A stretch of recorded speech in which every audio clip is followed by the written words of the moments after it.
বন্ধুরা, team India south আফ্রিকার বিরুদ্ধে প্রথম দিনেই 10 উইকেটের বিশাল বড় ব্যবধানে জিতে নিল প্রথম টেস্ট ম্যাচ এবং সাউথ আফ্রিকাকে তাদের নিজের ঘরের মাঠে হারিয়ে দেখিয়ে দিল টিম ইন্ডিয়া তাদের অকাত। আপনারা যদি দেখতে চান যে টিম ইন্ডিয়া কিভাবে জিতলো প্রথম দিনেই প্রথম টেস্ট ম্যাচ, তাহলে বন্ধুরা ভিডিওটি লাইক করুন এবং চ্যানেলটাকে সাবস্ক্রাইব করে রাখুন।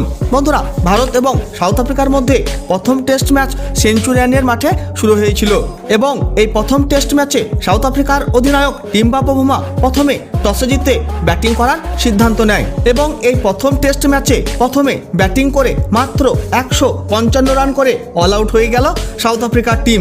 তার মধ্যে সাউথ আফ্রিকার হয়ে সব থেকে বেশি টনি দি জর্জি খেলে ফেললো 90 বলে 75 রানের ইনিংস, আর সেখানে ডেন এলগার খেলে ফেললো 48 বলে 25 রানের ইনিংস। এছাড়াও অধিনায়ক টিম্বাবুমা খেলে ফেললো 42 বলে 26 রানের ইনিংস এবং তারপর এডেন মার্কারামও 35 বলে 15 রান করে আউট হয়ে যায়।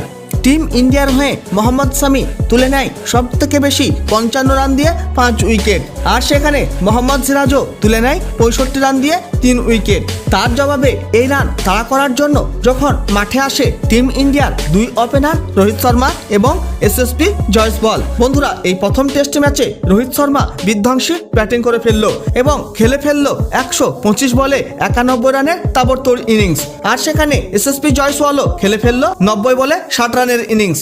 আর এইভাবে টিম ইন্ডিয়া করে ফেললো 160 রান এবং এইভাবে প্রথম দিনে জিতে নিল টিম ইন্ডিয়া 10 উইকেটের বিশাল বড় ব্যবধানে সাউথ আফ্রিকার বিরুদ্ধে এই ম্যাচ।